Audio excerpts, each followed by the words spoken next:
होती हो कलावती में बोले महाराज,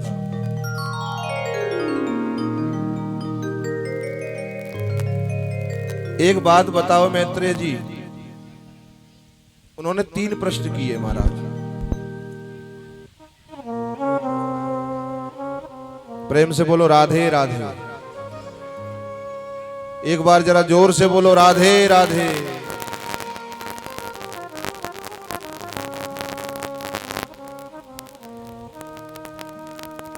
एक बार और जोर से बोलो राधे राधे। जय जय श्री। 3 प्रश्न किए महाराज, ध्यान देकर सुनो। विदुर जी ने मैत्रेय जी से 3 प्रश्न किए। पहला प्रश्न किया महाराज, भगवान ने दुनिया को क्यों बनाया? देखो कैसा प्रश्न है।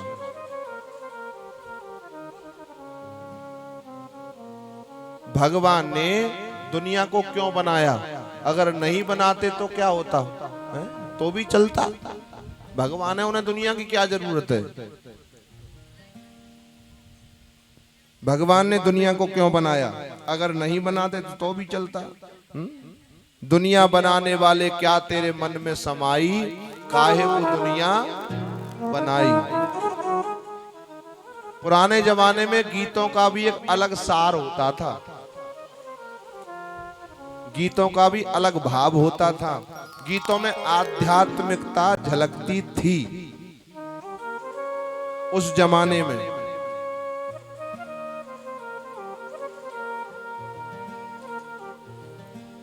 उस जमाने में आध्यात्मिकता झलकती थी। उस व्यवसाय से जुड़े होने के बावजूद भी दुनिया बनाने वाले क्या तेरे मन में समाई, तूने काहे को दुनिया बनाई।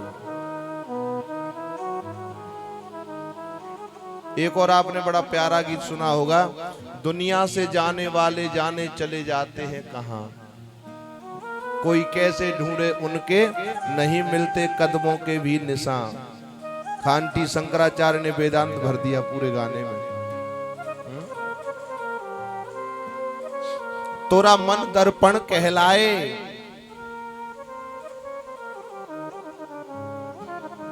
दर्पण झूठ न बोले।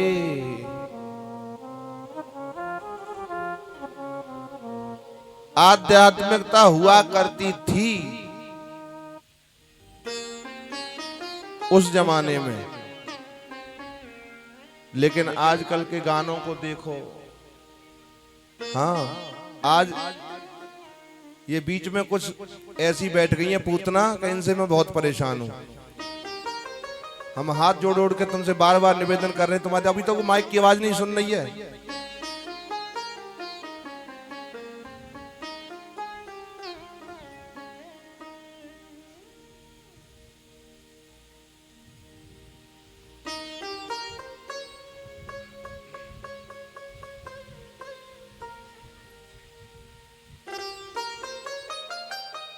ठीक है भाई।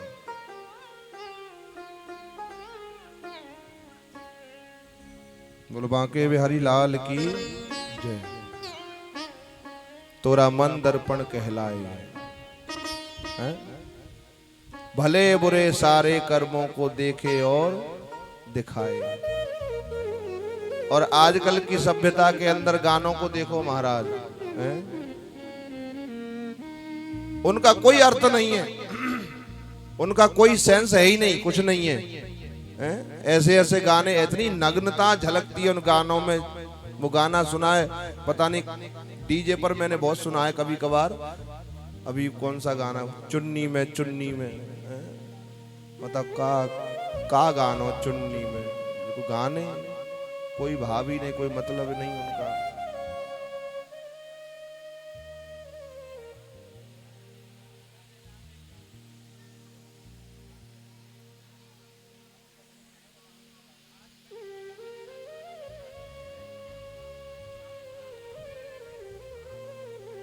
बोल बांके बिहारी लाल की जय। विदुर जी बोले मैत्रेय जी, मेरा पहला प्रश्न है, भगवान ने दुनिया क्यों बनाई? क्या हुआ चाचा?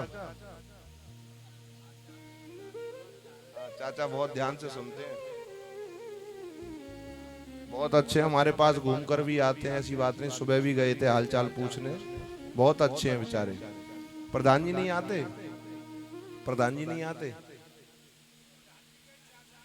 हाँ अच्छा, बेटे नहीं आते आपके? अच्छा अच्छा अच्छा। नहीं, दादा का स्वभाव बहुत अच्छा है, बहुत प्यारे हैं, हमसे बहुत प्यार करते हैं, रोजाना जाते हैं, कल परसों से रोज जा रहे हैं हमारे पास। बोले बांके बिहारी लाल की। तो पहला प्रश्न है महाराज, भगवान ने दुनिया क्यों बनाई? अगर नहीं बनाते तो भी चलता, काहे को बेकार में कष्ट किया इतना है? अच्छा चलो बना भी दी, छोड़ो है? तो एक जैसी क्यों नहीं बनाई? एक जैसी बनाते है? किसी को काला बना दिया, किसी को गोरा बना दिया, किसी को लंबा बना दिया, किसी को मोटा बना दिया, किसी को ठिकना बना दिया है? जो गोरा है वो दिन भर छाती चौड़ा के चलता है कि हम सबसे सुंदर हैं, हमारी बराबर कोई सुंदर नहीं है। और जो काला है वो दिन भर मुंह पे पलस्तर करता है, हम भी गोरे हो जाए। हाँ, बनाई तो एक जैसी क्यों नहीं बनाई? किसी को इतना लंबा कर दिया महाराज कि 6-8 फुट लंबाई कर दी उसकी, किसी को इतना छोटा कर दिया कि उसके लिए फिर जोड़ा नहीं मिल रहा है। बायोडाटा बनाकर भेजो, लड़की की लंबाई कितनी है साहब? 4 फुट 3 इंच, लड़का कितने का? 6 फुट 9 इंच। तो कैसे जोड़ा मिले बताओ? बोलिए राधे राधे।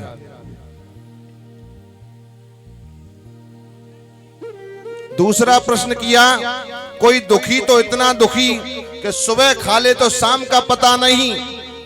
कोई दुखी तो इतना दुखी कि सुबह खा ले शाम का पता नहीं। और कोई सुखी तो इतना सुखी कि उसे ये नहीं पता कि क्या खाऊं क्या छोड़ूं। महाराज मैत्रेय जी बोले, विदुर जी, परमात्मा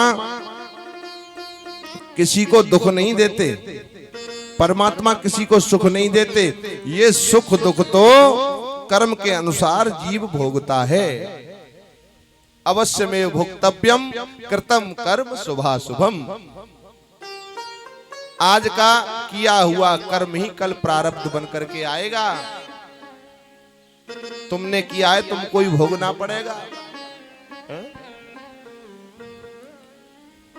कोहु न काहू सुख दुख करि दाता, कोहु न काहू सुख दुख करि दाता। बाबा तुलसी कह रहे हैं, कोहु न काहू सुख दुख करि दाता, कोहु न काहू सुख दुख करि दाता, कोहु न काहू सुख दुख करि दाता, कोहु न काहू दुख दुख करि दाता, कोहु न काहू सुख दुख करि दाता। निज कृत कर्म भोग सब भ्राता, निज कृत कर्म भोग सब भ्राता, निज कृत कर्म भोग सब भ्राता, निज कृत कर्म भोग सब भ्राता। दोनों हाथ बिल्कुल सीधे, दोनों हाथों पर मिलके गाओ मेरे साथ, कहो सब। हरे कृष्ण कृष्ण कृष्ण हरे हरे, हरे राम राम राम हरे हरे, हरे कृष्ण कृष्ण कृष्ण हरे हरे, हरे कृष्ण कृष्ण कृष्ण हरे हरे, हरे राम राम राम हरे हरे, हरे राम राम राम हरे हरे, हरे कृष्ण कृष्ण कृष्ण हरे हरे, हरे कृष्ण कृष्ण कृष्ण हरे हरे, हरे राम राम राम हरे हरे, हरे राम राम राम हरे हरे। महाराज कोहु न काहू सुख दुख कर दाता, अपने न भुक्तम क्षीयते कर्म जन्म कोट सतैरपि, अवश्य में भुक्तव्यम कृतम कर्म शुभाशुभम। मेरा तीसरा प्रश्न है, प्रभु भगवान अवतार क्यों लेते हैं? भगवान अवतार क्यों लेते हैं और परमात्मा के कितने अवतार हुए? कोई कहता है 10 अवतार, कोई कहता है 20 अवतार, कोई कहता है, पीछे भी प्रश्न किया था, पीछे भी प्रश्न किया था सोनकादिक ऋषियों ने सूत जी से, भगवान के कितने अवतार हैं और भगवान अवतार क्यों लेता है? विदुर जी पूछ रहे हैं मैत्रेय जी से। मैत्रेय जी कहते हैं, महाराज अवतार नहीं लेते तब भी चलता, काय के लिए अवतार लिया उन्होंने? ब्रकुट विलास सृष्टि लय होई, वहीं बैठे बैठे सृष्टि का सब कुछ हो जाता, लालन पालन भी कर देते, संहार भी कर देते, सृजन भी कर देते। काय को पृथ्वी पर आए अवतार लेकर? क्यों अवतार लिया? मैत्रेय मुनि कहने लगे, महाराज विप्रधेनु सुर संत हित,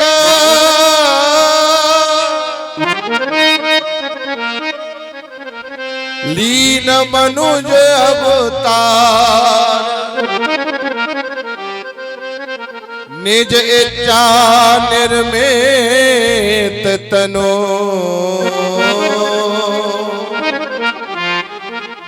माया गुण गोपाल।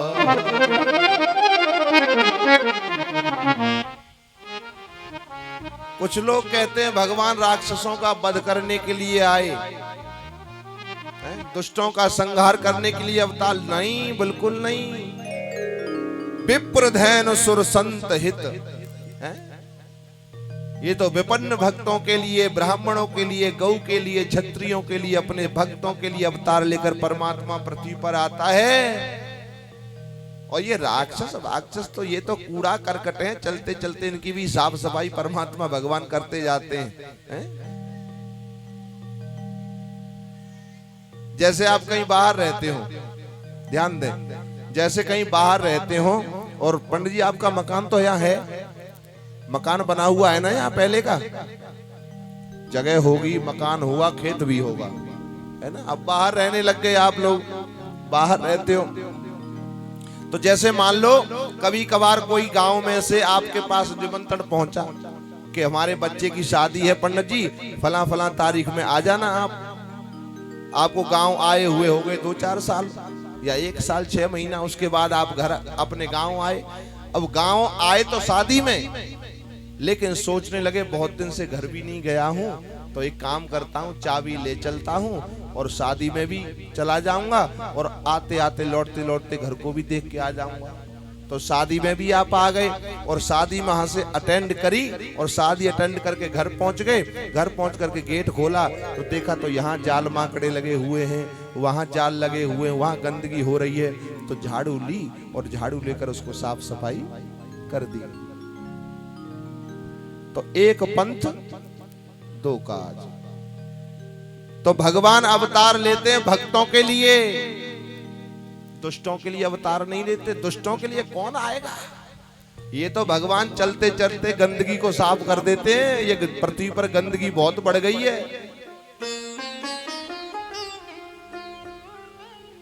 अवतार परमात्मा भक्तों के लिए लेता है।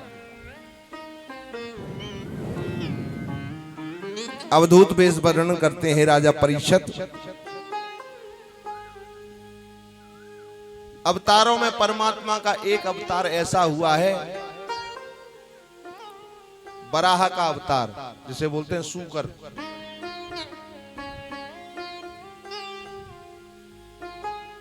जिन्होंने हिरण्याक्ष का वध करके पृथ्वी को मुक्त कराया। परीक्षित बोले महाराज जरा विस्तार से बताओ। सुखदेव जी वर्णन करने लगे कि ब्रह्मा के पुत्र हुए कश्यप, उनकी 13 पत्नियां दिति, अदिति, कद्रु, बिंता, सुरसा आदि। इनमें दिति सबसे बड़ी थी महाराज।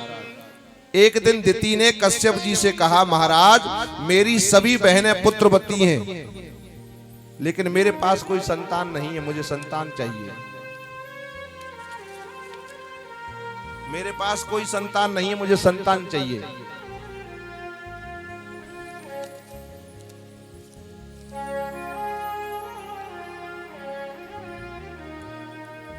कश्यप जी बोले देवी ये संध्या काल की बेला है,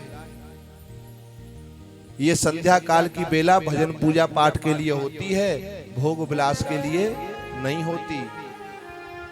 सायकालीन बेला, अगर इस समय संतान आएगी तो दुष्ट संतान आएगी, तुम मेरी बात मानो। है? आहरम मैथुनम निद्रा स्वाध्याय विशेषतः। मैथुनम आहार, निद्रा और स्वाध्याय, मरणम ध्रुव।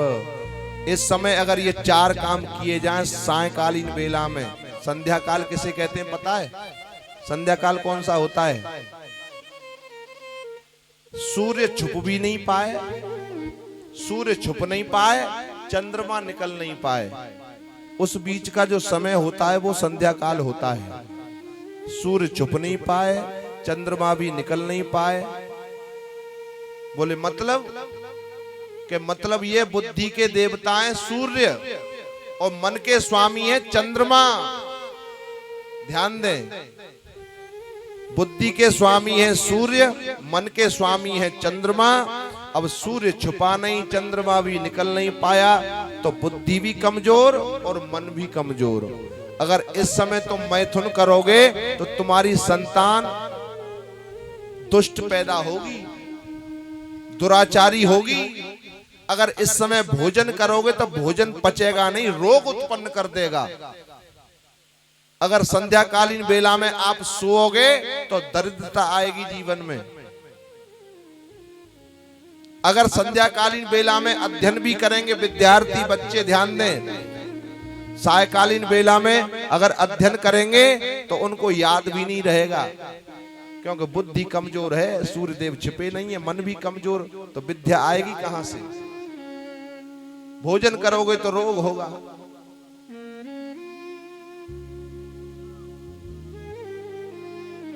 दिति के दुराग्रह पर बाबा जी भी झुक गए महाराज। दिति ने उनकी एक बात नहीं मानी।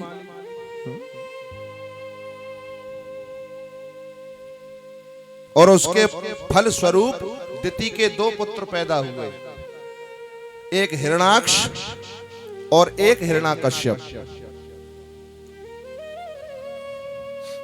कश्यप ऋषि को बड़ा दुख हुआ, देवी तुमने ये अपराध कर दिया, ये बहुत गलत कार्य हो गया तुमसे। तुम्हारी संतान तो होगी, तुम्हारे पुत्र तो होंगे, लेकिन ये दुष्ट होंगे महाराज। और देखो ऐसे दुष्ट हुए महाराज, गर्भ से बाहर आए और बाहर होते ही तुरंत जवान हो गए। इतनी जल्दी जवान हो गए नहीं, बच्चे को समय लगता है?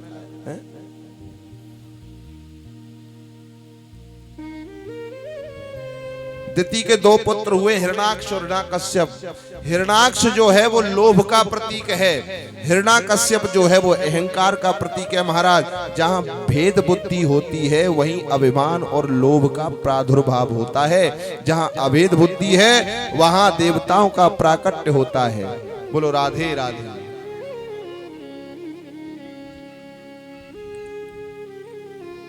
सुखदेव जी वर्णन करते हैं महाराज, परीक्षित, पृथ्वी पर प्रलय का समय आया, पृथ्वी समुद्र में डूब गई। अब पृथ्वी को कौन निकाल कर लाए? पृथ्वी अचानक रसातल को चली गई। तभी ब्रह्मा जी को छींक आई और उनकी नासिका से एक वराह प्रकट हो गया। ब्रह्मा जी को छींक आई, वराह प्रकट हो गया। बोलिए वराह भगवान की जय। वराह कहते हैं सूकर को। ये कुसा होती ना, कुसा, जो उनके रोम, जो उनके रोए थे ना, रोए उनके बाल, जो कुसा होती है, ये वराह के बाल माने जाते हैं।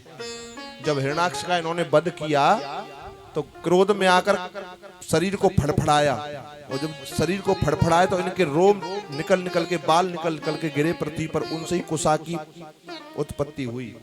जैसे सेही देखिए तुमने, सेही, मेरी आवाज आ रही है?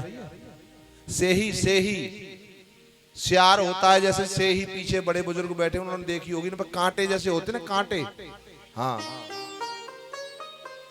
तो वो फड़फड़ाती है तो वो कांटे निकल के भागते हैं महाराज।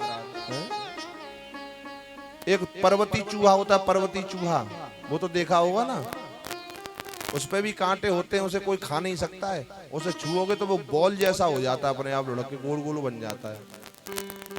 तो ये कुसा है ना, वो उसी बराह भगवान, बड़ी बड़ी पवित्र होती है महाराज कुसा, बहुत पवित्र होती है, पहनते ना। हाँ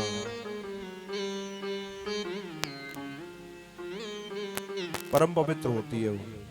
प्रभु ने डुबकी लगाई, बराह भगवान प्रकट हो गए, समुद्र में कूद गए, डुबकी लगाई और अंदर जाकर देखा तो पृथ्वी अंदर समुद्र में हिरणाक्ष ले गया है और उस पृथ्वी को लेकर अपने दांतों पर रख के अपनी डाढ़ों पर लग करके ऊपर आने लगे।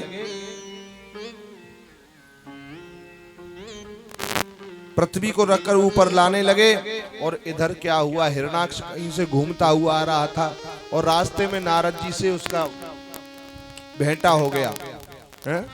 नारद जी से भेंटा हो गया और नारद जी को हिरणाक्ष ने पकड़ लिया। अरे बाबा जी कहाँ जाता है, इधर आ। नारद जी तो कांप गए, बोले ये दुष्ट कहां से मिल गया भैया। हाँ कोई सज्जन व्यक्ति हो और कहीं से निकल के जाए, कोई दुष्ट व्यक्ति सामने से मिल जाए तो चाहे उसे 2 किलोमीटर का फेर खाना पड़े, लेकिन उसके सामने से नहीं जाएगा, साइड होकर बोले कौन सर मारेगा, इससे बच के निकल जाओ। हाँ तो नारद जी बोले आज तो पकड़े गए। हिरणाक्ष बोला मेरी भुजाओं में बहुत खुजली मच रही है, मुझसे युद्ध करो, मुझसे युद्ध करो। क्या हर समय गोविंद गोविंद नारायण नारायण का कीर्तन करते फिरते हो हैं? लड़ना बढ़ना आता है कि नहीं आता है? नारद जी बोले मुझे तो कीर्तन करना आता, मुझे लड़ना कहाँ आता है। हाँ अगर तुम्हें लड़ने की ज्यादा पड़ी है तो मैं तुम्हें ऐसे एक योद्धा का नाम बता सकता हूं जो तुम्हारी खुजली की क्या चल रही है, खुजली बारो ही न रहेगो। हाँ इस बात को धीरे से कह रहे हैं, कहीं हिरणाक्ष सुन ना ले। तुम्हें किसी ऐसे पहलवान का नाम बता दूं? बोला जल्दी बताओ महाराज जल्दी बताओ। बोले नीचे उतरो, नीचे उतरो। समुद्र के किनारे किनारे एक बराह पृथ्वी को लेकर आ रहा है, उससे जाकर के मुलाकात करो, ऐसी खुजली मिटेगी महाराज, ऐसी खुजली मिटेगी, न तो खुजली रहेगी न खुजली वाला रहेगा। बोलो राधे राधे। देखो जिसको नारद मिलते हैं ना उसको परमात्मा के दर्शन कन्फर्म है।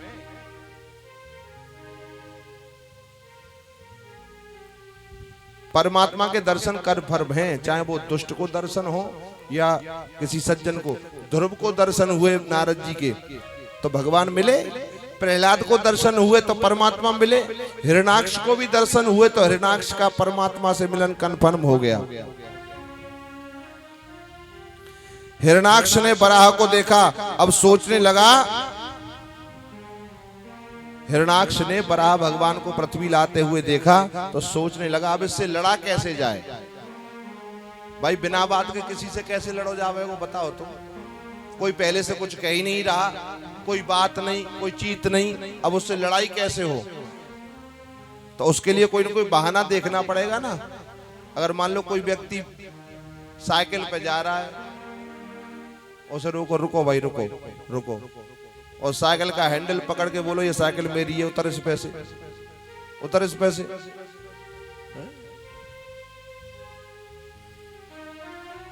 तो एक बार को तो लड़ाई हो ही जाएगी।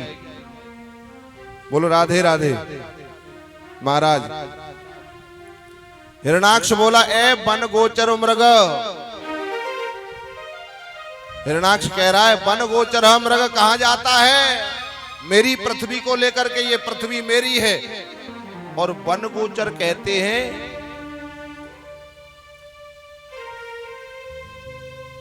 सूकर को, बराह भगवान तो है ही वो।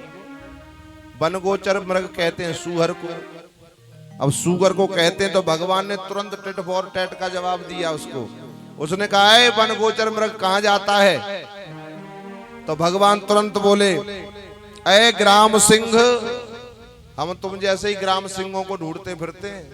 अब ग्राम सिंह कहते हैं कुत्ते को। सोई चिढ़ गया, बोले मुझसे कुत्ता बोलता है? कुत्ता बोलता है मुझसे? सोई दोनों में लड़ाई हो गई महाराज। अब लड़ाई हो गई। लड़ाई होते होते महाराज एक बार को तो हिरण्याक्ष ने ऐसा धक्का दिया भगवान में कि भगवान की डाढ़ों से पृथ्वी ही निकल के भाग गई। अब देवता घबराने लगे। देवता आ गए ऊपर, बोले कैसा भयंकर युद्ध हो रहा है दोनों में, हैं? पता नहीं दुष्ट मारा जाएगा कि नहीं मारा जाएगा। और महाराज हिरण्याक्ष के भगवान ने ऐसी मुष्टिका मारी, ऐसी मुष्टिका मारी कि एक ही मुष्टिका में राम नाम सत्य। बोले बराह भगवान की जय।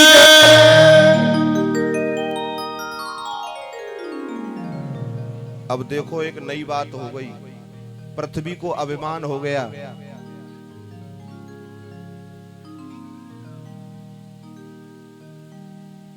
एक बच्चे को दो जनी सुला रही है।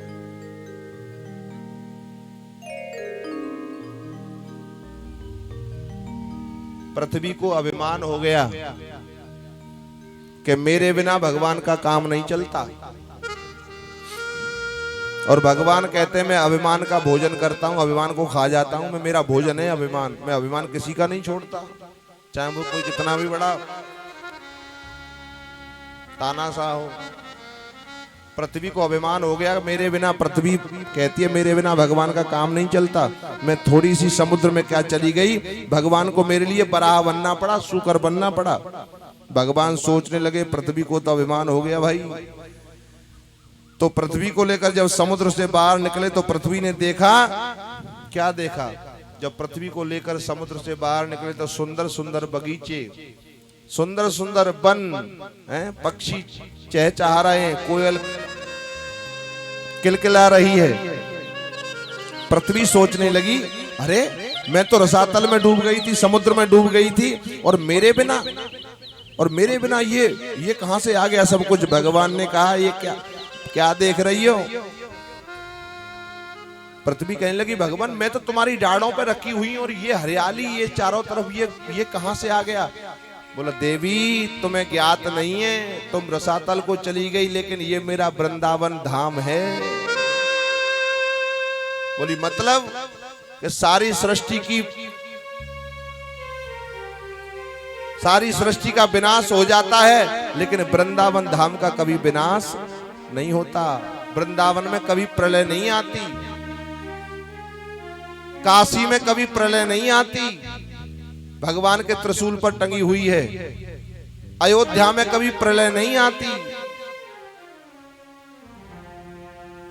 पृथ्वी को बड़ा आश्चर्य हुआ। गोविंद बोले सारी पृथ्वी का विनाश हो जाता है लेकिन मेरे वृंदावन का कभी विनाश नहीं होता। अरे वृंदावन तीर्थ नहीं सज्जनों, चारों धामों से निराला ब्रज धाम के दर्शन कर ले। चारों धामों में वृंदावन का धाम नहीं आता। चार धाम में वृंदावन का धाम जो है वो उसका नाम नहीं आता। चारों दिशाओं में चार धाम हैं लेकिन वृंदावन को धाम कहा गया है। चारों दिशाओं के चार धाम हैं। पूरब में जगन्नाथ, पश्चिम में द्वारकानाथ, उत्तर में बद्रीनाथ, दक्षिण में रामेश्वर, वो इन सब के बीच में वृंदावन धाम।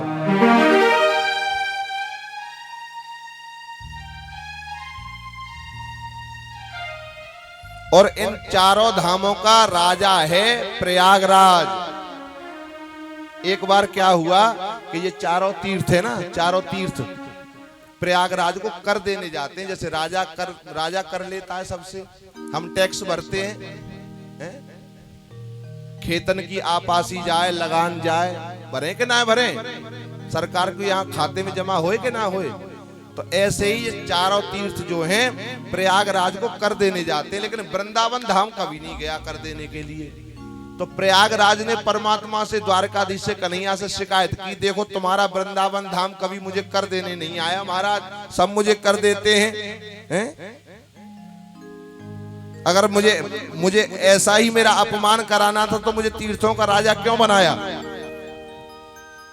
भगवान हंसकर बोले अरे भले आदमी, मैंने तुम्हें तीर्थों का राजा बनाया है, अपने तीर्थों का राजा बनाया, अपने घर का राजा नहीं बनाया। बोलो राधे राधे। तीर्थों का राजा बनाया, अपने घर का राजा नहीं बनाया। धन धन वृंदावन रजधानी,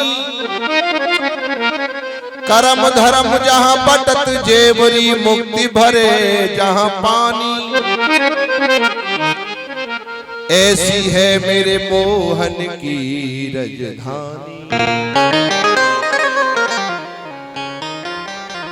अरे पिकनिक मनाने के उद्देश्य से जाओगे महाराज तो टूटे फूटे मकान मिलेंगे, भाव और श्रद्धा से जाओगे तो कण कण में मेरे गोविंद के दर्शन मिलेंगे तुम्हें।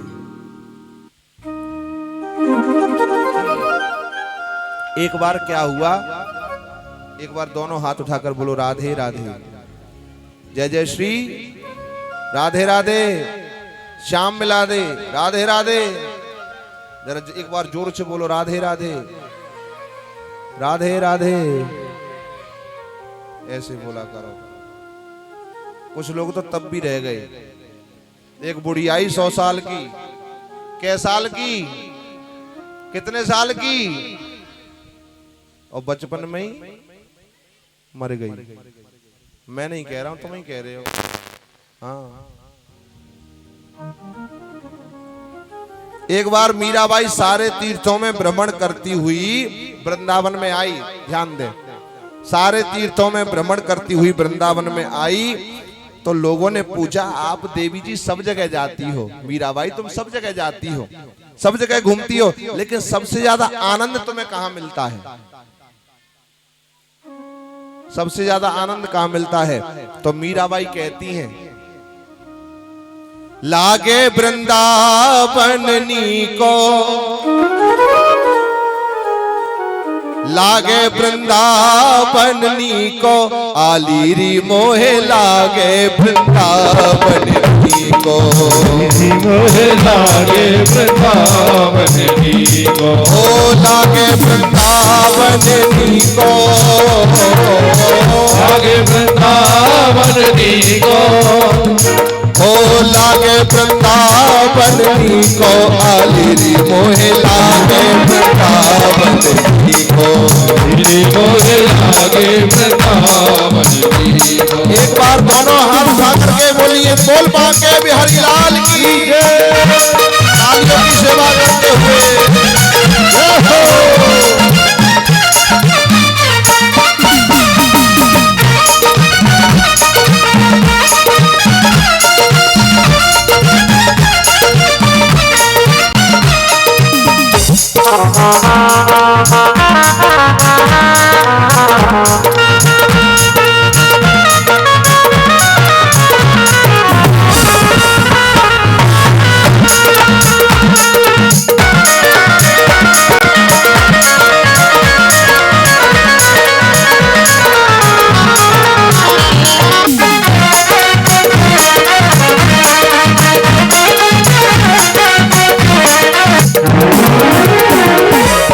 घर घर तुलसी ठाकुर सेवा, घर घर तुलसी ठाकुर सेवा, घर घर तुलसी ठाकुर सेवा, घर घर तुलसी ठाकुर सेवा।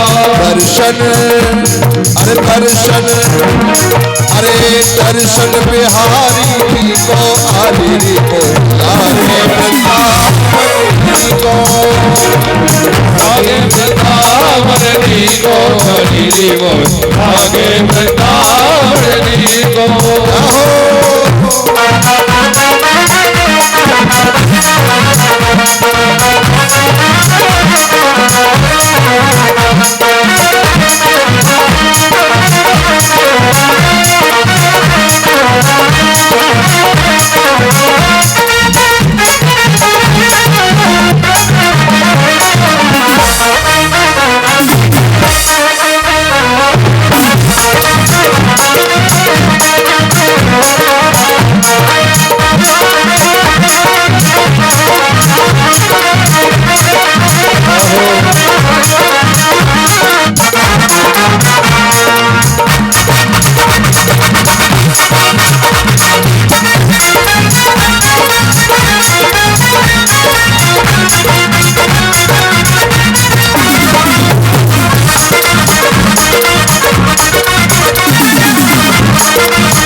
निर्मल नीर बहे यमुना को, निर्मल नीर बहे यमुना को। अरे भोजन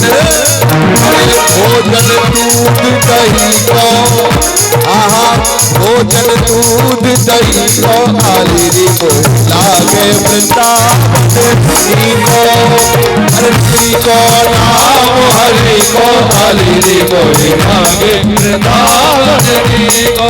राधे राधे।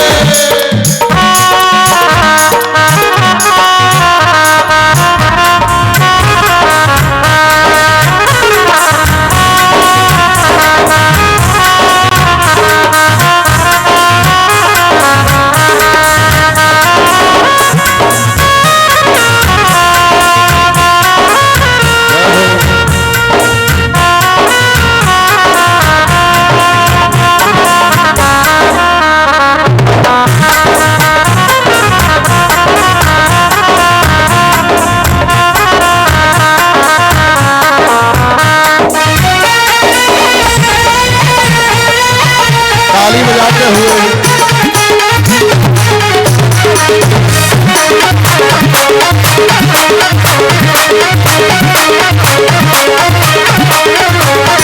अरे वृंदावन में रथ को मेला, वृंदावन में रथ को मेला, रथ को मेला जी रथ को मेला, रथ को मेला जी रथ को मेला। और देखो जैसे वृंदावन में बहुत सारे संत है ना, वृंदावन में संत बहुत हैं, वृंदावन में संत बहुत हैं, संत बहुत है महंत बहुत है, बहुत महंत बहुत है, संत बहुत है महंत बहुत है, संत बहुत महंत बहुत है। दर्शन दर्शन दर्शन बोध देखी तो सखीरे बोलावे वृंदावन को नाम हरि को हरि को लागे वृंदावन को।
ब्रज की महिमा कितनी है, ध्यान दे।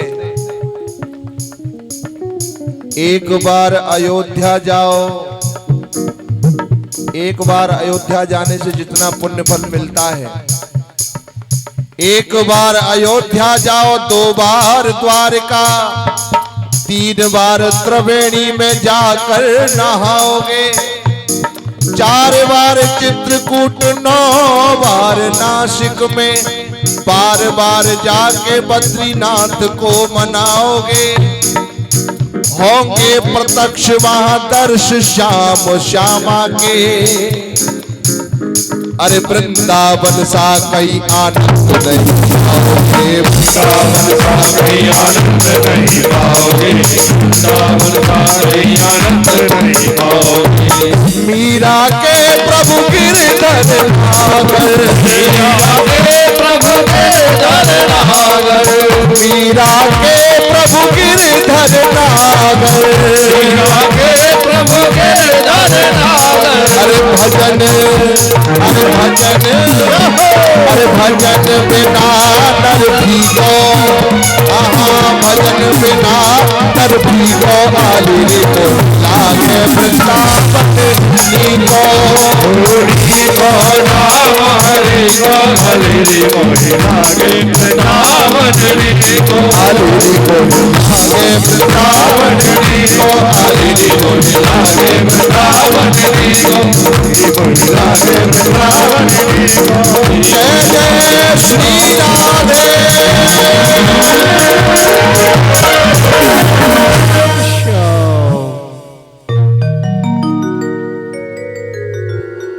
दर्शन बिहारी जी को आली मोहि लागे वृंदावन जी को। स्वयंभू मनु के दो पुत्र। तुम्हें पता है हमारी उत्पत्ति कौन है, हमारे दादा परदादा कौन है? सबसे पहले हमारे जो सबसे प्रथम हमारे जहां से हमारी मानव योनि की उत्पत्ति हुई है, कौन है वो? स्वयंभू मनु। स्वयंभू मनु और शत्रुपा इनकी संतान है हम और आप। इनके दो पुत्र हुए, उत्तानपाद और प्रियव्रत। 3 कन्याएं हुई, प्रसूति, देवहूति और आकुति।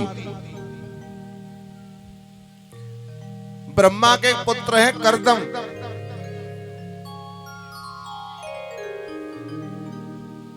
कर्दम का अर्थ है महाराज जिसने अपनी इंद्रियों का दमन कर लिया हो, जो जितेंद्रिय हो वही कर्दम है। ब्रह्मा जी ने कहा बेटा विवाह कर लो, इन्होंने मना कर दिया, कहा मुझे भजन करना है पिताजी, मैं विवाह के चक्कर में नहीं पड़ूंगा, वार्तालाप हम ना करूं। हाँ, मैं विवाह के चक्कर में नहीं पड़ूंगा महाराज। ब्रह्मा जी ने कहा बेटा जीवन सफल उसी का है जो पहले ग्रस्त जीवन जी चुका है। शास्त्र कहते हैं पहले करो भोग फिर करो योग।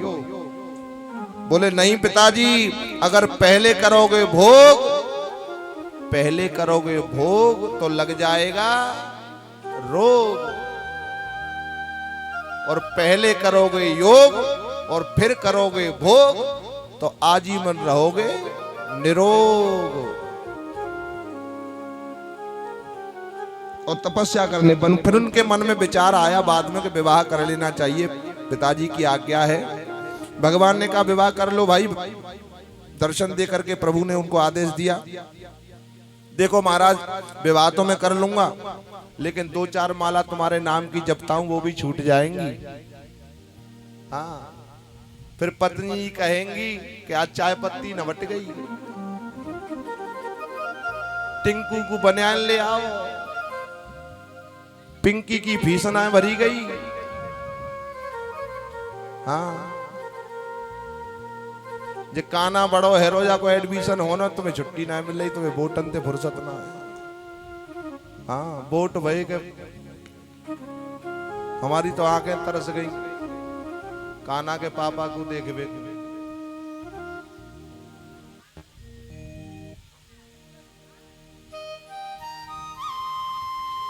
महाराज मैं विवाह तो कर लूंगा, भगवान ने आशीर्वाद दिया, भगवान ने वरदान दिया कि तेरे यहां मैं अवतार लेकर आऊंगा। उन्होंने वचन लिया था ना कि प्रभु मैं विवाह तो करूंगा, लेकिन अगर आप संतान के रूप में मेरे यहाँ अवतार लेकर आओ तब मैं विवाह करूंगा। तो भगवान ने उनको आश्वासन दिया मैं तेरे यहाँ अवतार लेकर जरूर आऊंगा। तो कहने लगे केवल एक पुत्र के बाद मैं संन्यास ले लूंगा, उसके बाद गृहस्थ में नहीं रहूंगा। ब्रह्मा जी ने कहा ठीक है। स्वयंभू मनु आए, देवहूति के साथ उनका विवाह हुआ। महाराज रहने लगे, समय व्यतीत हुआ। कथा कहती है आगे चल के इनके यहाँ पर पुत्र तो हुआ नहीं, महाराज एक एक करके 9 कन्याएं हो गई। 9 बेटियों ने जन्म ले लिया। अब महाराज वो जाने लगे वन को, इंतजार कर करके तो देवहूति ने चरण पकड़ लिए, भगवान प्राणनाथ तुमने वचन दिया था कि एक पुत्र के बाद में तुम संन्यास लोगे, अब पुत्र नहीं हुआ। अब पुत्रियां हो गई तो इसमें मेरा क्या दोष है। तो कहने लगे देखो तुम्हारे कहने से एक बार और रुक जाता हूं, उसके बाद नहीं रुकूंगा। और ये पुत्रियां हैं, एक पिता का कर्तव्य होता है कि पुत्रियों को बड़ा करे, उनका सही जगह पर विवाह करे। महाराज विवाह की बात का आज के जमाने में देखा जाए तो एक बेटी को तो अच्छा बेटा मिले ना है, एक बेटी के लिए अच्छा संबंध नहीं मिलता, एक बेटी के लिए अच्छा दूल्हा नहीं मिलता। और जिस बाप की 9 बेटी हो तो उस बाप की तो अकल ठिकाने आ जाए महाराज। हाँ अंदाज लगा सकते हो तुम। तुम्हारे हैगे ना जा हमारे। हाँ करदम ते पूछो उन पर का बीतरी होगी बात टाइम पे।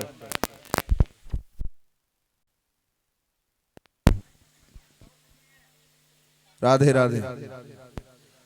बोल वृंदावन बिहारी लाल की जय। महाराज लड़का ढूंढते ढूंढते घुटनों में दर्द होने लगता है। हाँ शरीर बुढ़ा हो चलता है, बाल सफेद हो जाते हैं।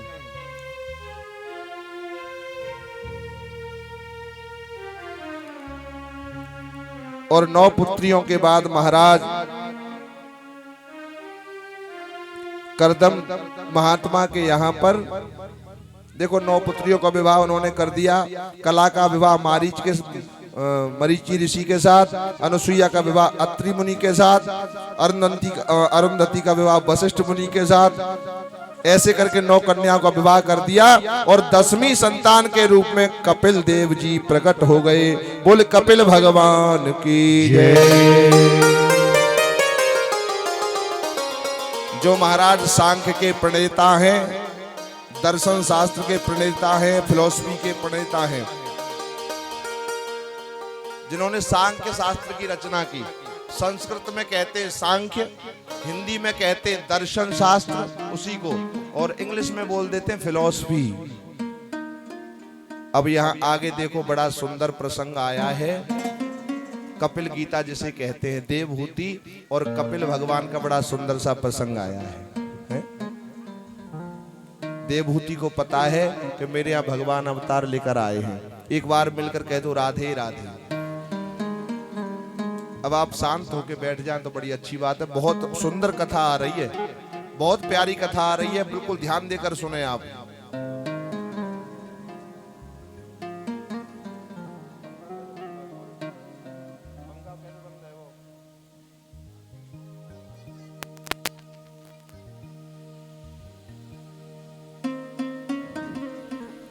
एक बार और मिलकर कहो राधा रानी सरकार की जय।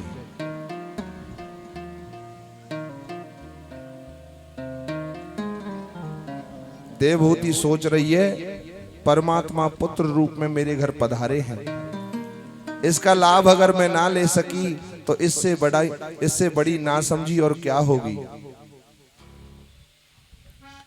आज माता देवहूति ने नन्हे से कपिल भगवान को, नन्हे से कपिल देव को स्नान कराया, सुंदर आसन बिछाया, चौकी लगाई और भगवान कपिल को चंदन लगाया, माला पहनाई और छोटी सी व्यास गद्दी बना करके उस व्यास गद्दी पर कपिल भगवान को बैठा दिया। सुखदेव जी कह रहे हैं राजन, मैत्रेय मुनि आज विदुर जी से कह रहे हैं ऐसा दृश्य नन्हा सा बालक व्यास मंच पर बैठा हो और वृद्धा माता प्रधान श्रोता बन करके उनके सम्मुख बैठी हो और प्रश्न कर रही हो और वो समीचीन उत्तर दे रहा हो, क्या अद्भुत नजारा होगा, क्या अद्भुत दृश्य होगा।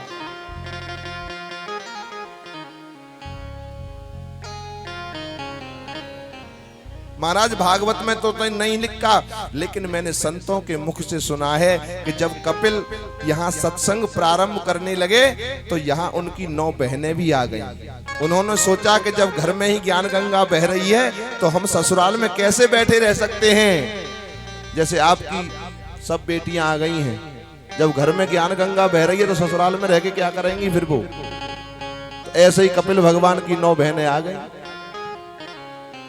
हाँ, सीता गीता अनीता सुनीता क्या क्या नाम है सबके।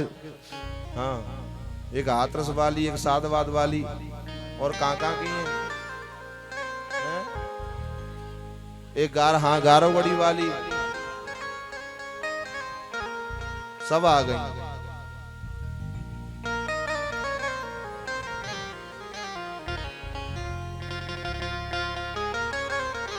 आहा, देखो कितना सुंदर दृश्य है। आज माँ से कपिल देव कहने लगे, कपिल भगवान कहने लगे, माँ आज तो तुम उल्टी गंगा बहा रही हो, मुझे बैठा दिया है व्यासपीठ पर और खुद नीचे बैठ गई हो। मैया बोली, आज मैं वो कर रही हूं जो मुझे बहुत पहले कर लेना चाहिए था, बहुत पहले कर लेना चाहिए था पुत्र।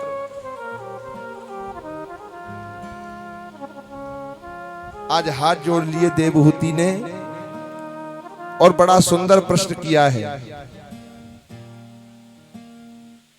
निर्विष्णुमितराम भूमन सदेन्द्रिय तर्षणात् येन सम्या व्यमानेन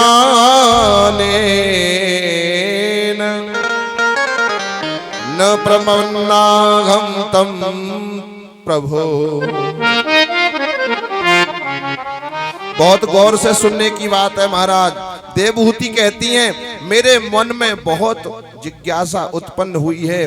कपिल बोले, मैं प्रयास करूंगा माता, आज्ञा करो, आप क्या पूछना चाहती हो? तो मैया बोली, ये 5 ज्ञानेंद्रियां, 5 कर्मेंद्रियां अपनी अपनी ओर हमें खींचती हैं। मेरी समझ में ये नहीं आता मैं क्या करूं। आंख चाहती है सुंदर दृश्य देखने को मिले, कान चाहते हैं सुंदर संगीत सुनने को मिले, जिह्वा चाहती है सुंदर स्वादिष्ट भोजन मिले, नासिका चाहती है सुंदर सुगंध सूंघने को मिले। महाराज, ये इंद्रियां बड़ी बलवान है। त्वचा चाहती है सुंदर स्पर्श मिले। हालत कैसी बन गई है? बोली, बहु व्यास पत्नी इह गेह पतिम रुदंती। प्रहलाद जी कहते हैं ना, जैसे किसी आदमी की बहुत सी पत्नियां हों, कोई इधर खींचती है, कोई इधर खींचती है। एक भाई जी थे, इनकी 2 पत्नियां थी। बोलो राधे राधे। उनकी 2 पत्नियां थी। अब एक रहती थी ऊपर, एक रहती थी नीचे, और दोनों ने उनका बंटवारा कर लिया। 15 दिन रहते थे ऊपर वाली के पास, 15 दिन रहते थे नीचे वाली के पास। अब महीना पड़ा 31 का। अब एक दिन का चक्कर पड़ गया। पति देव आए बाहर से, तो ऊपर वाली ने इशारा किया, ऊपर आ जाओ जल्दी से। तो वो चढ़ने लगे सीढ़ियों से, जब तक नीचे वाली को किचन में पता चल गया कि आ गए। वो नीचे से भागी, आटे के सने हुए हाथों से लेकर, बोली, अरे नीचे आओ नीचे आओ। अब ऊपर वाली ने हाथ पकड़ लिए, नीचे वाली ने पैर पकड़ लिए। वो इधर खींचे, वो इधर खींचे, वो इधर खींचे, वो इधर खींचे। महाराज, चक्कर पड़ गया। देवहूति कहती है, इंद्रियों ने जो चाहा हम उन्हें वो देती गई, मगर इनकी कामना बढ़ती गई महाराज।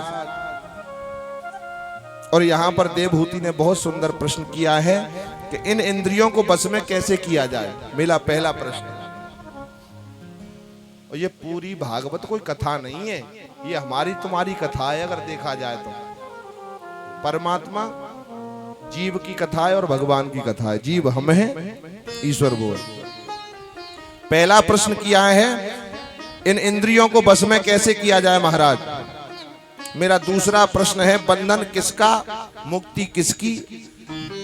बंधन शरीर का होता है, ध्यान दें, बंधन शरीर का होता है या बंधन आत्मा का होता है या बंधन जीव का होता है, यानी मन का होता है। बंधन शरीर का होता है या बंधन आत्मा का होता है या बंधन मन का होता है। अब मैं पूछूंगा किसी से, परीक्षित जी आप ही बताओ, बंधन मन का